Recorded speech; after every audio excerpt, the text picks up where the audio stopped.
Good morning every one. ஒரு T shirt எடுக்கிறதுக்கு துணியோட நிலைமையை பாருங்க. குளிச்சுட்டு வந்து துணியெல்லாம் மாத்திட்டு மரத்தோட தண்டு வெட்டுறதுக்கு மரத்து மேலே ஏறினேன். இது மரத்தோட நிலைமை, இது என்னோட நிலைமை. வேலை செஞ்சதுல ரொம்ப தண்ணி தாக எடுத்தது. தண்ணி குடிச்சதுக்கு அப்புறம் இவ்வளோ இடத்தையும் சுத்தம் பண்ணணும். வேலை செய்ய ஸ்டார்ட் பண்ணிட்டேன். இவ்வளோ இடத்தையும் சுத்தம் பண்ணிட்டேன். துணி சோப்பை உபயோகப்படுத்தி கை கால் மூஞ்சி கழுவி சுத்தம் பண்ணேன். தண்ணி குடிச்சதுக்கு அப்புறம் ஃபேனுக்கு முன்னாடி உக்காந்து காற்று வாங்கிட்டு இருந்தேன். காற்று வாங்கிட்டே இருக்கும்போது தூக்கம் வந்துருச்சு. கொஞ்ச நேரம் தூங்கினேன்.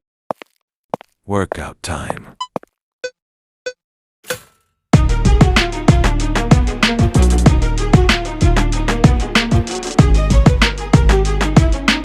பைசெப் ஒர்க் அவுட் முடிஞ்சிருச்சு. வீட்டுக்கு வந்து துணி மாற்றிட்டு கை கால் மூஞ்செல்லாம் கழுவிட்டு இந்த மாதிரி கொண்ட போகிறதுக்கு ஒரே காரணம் தான், நைட்டு தூங்கும் போது முடி டிஸ்டர்பாக இருக்காது. உணவு சாப்பிட்டுட்டு இருக்கேன். இந்த நாள் சாப்பாடோட முடியுது. தேங்க்யூ ஃபார் வாட்சிங் the short. See you tomorrow morning. Bye. Good night.